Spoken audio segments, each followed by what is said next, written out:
நாடாளுமன்ற பட்ஜெட் கூட்டத்தொடர் இன்று தொடங்கியது. இரு அவைகளின் கூட்டத்தில் குடியரசுத் தலைவர் திரௌபதி முர்மு உரையாற்றுவதற்கு முன்பு நாடாளுமன்ற வளாகத்தில் பிரதமர் மோடி செய்தியாளர்களை சந்தித்து பேசினார். பின்னர் நாடாளுமன்றத்தில் செங்கோல் முன் செல்ல பின்தொடர்ந்து சென்றார் திரௌபதி முர்மு. நாடாளுமன்ற பட்ஜெட் கூட்டத்தொடர் தொடங்கியதை அடுத்து உரை நிகழ்த்திய குடியரசுத் தலைவர் கும்பமேளாவில் உயிரிழந்தவர்களுக்கு இரங்கல் தெரிவித்த நிலையில் அண்ணல் அம்பேத்கர் உள்ளிட்டோருக்கு மரியாதை தெரிவித்து தனது உரையை தொடங்கினார்.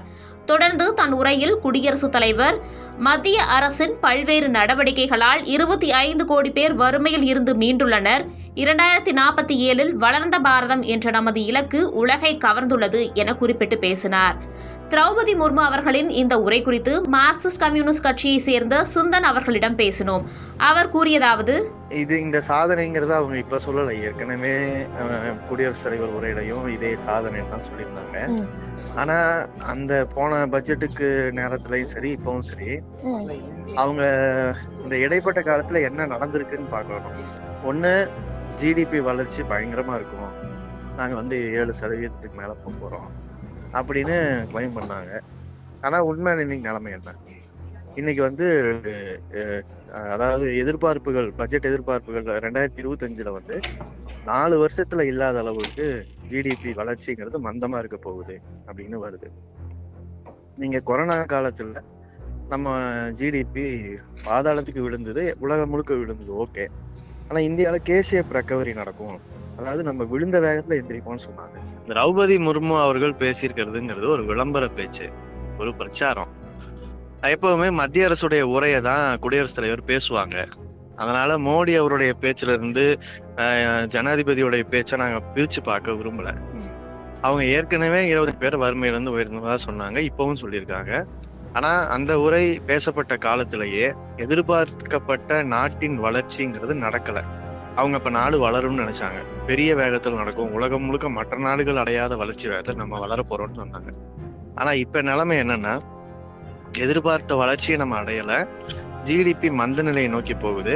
வரக்கூடிய 2025 கடந்த 4 ஆண்டுகள்ல காணாத தேக்க நிலைங்கிறது, ஒரு வளர்ச்சி விகிதத்துல சரிவுங்கிறது ஏற்படும் சொல்லியிருக்காங்க.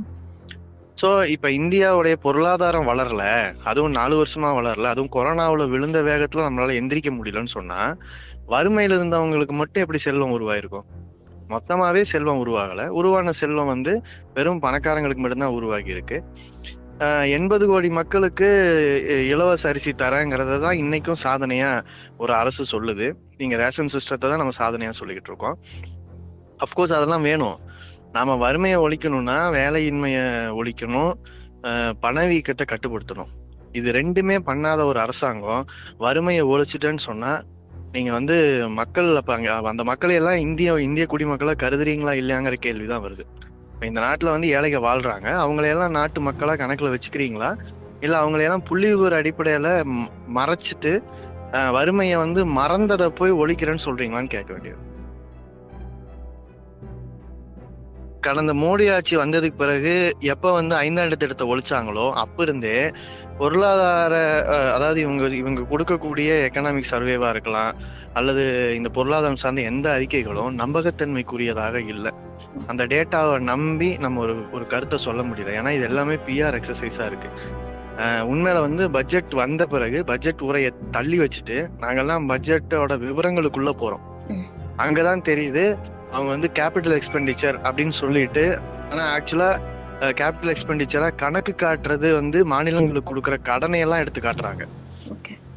அப்போ கேபிட்டல் எக்ஸ்பெண்டிச்சருங்கிறதெல்லாம் உலகத்துல மற்ற நாடுகள் எப்படி பார்ப்பாங்கன்னா, கட்டமைப்பு வளர்ச்சியில் ஒரு நாடு கவனம் செலுத்துதுன்னு பார்ப்பாங்க. ஆனா இவங்க அதெல்லாமே மேனிபுலேட் பண்றாங்க. அதே மாதிரி ஜிடிபி வளர்ச்சியை மேனிபுலேட் பண்றாங்க. அது பல அந்த தரவுகளையே தப்பா மேனிபுலேட் பண்ணி காட்டி நமக்கு பற்றாக்குறை இல்லாம இருக்கிறதாவும், நம்ம கடனை திருப்பி அடைச்சிட்டதாகவும் பெரிய அளவுக்கு விளம்பரங்கள்ல பேசுறாங்க. ஆனா நம்ம பட்ஜெட் விவரங்கள் நாங்க போய் ஆய்வு பண்ணி பார்க்கும்போது எல்லாமே நம்பரை தெரிச்சும் எதிர்பார்ப்ப கூடுதலா காட்டியும், அதுக்கப்புறம் பட்ஜெட் முடிஞ்சு ரிவைஸ் டெஸ்டிங்லையும் ஆக்சுவல் எக்ஸ்பெண்டிச்சர்லையும் பார்க்கும்போது அது உண்மைக்கு மாறானதா இருக்கு. இப்போ பட்ஜெட் எக்ஸசைஸ், பட்ஜெட்டுக்கு முன்னால வரக்கூடிய பொருளாதார ஆய்வறிக்கை, இது ரெண்டுமே அதீதமான பிரச்சாரமா மாறி இருக்கிறத தான் நாங்க பாக்குறோம். எனவே குடியரசுத் தலைவர் உரைங்கிறது வந்து அந்த பிரச்சாரத்தின் தொடக்கம். ஏன்னா இனி நாளைக்கு நாடாளுமன்றம் ஆரம்பிச்சு பட்ஜெட்லாம் முன்வைக்கப்படும் போது எப்படி இருக்குங்கிறத இப்பவே காட்டுறாங்க.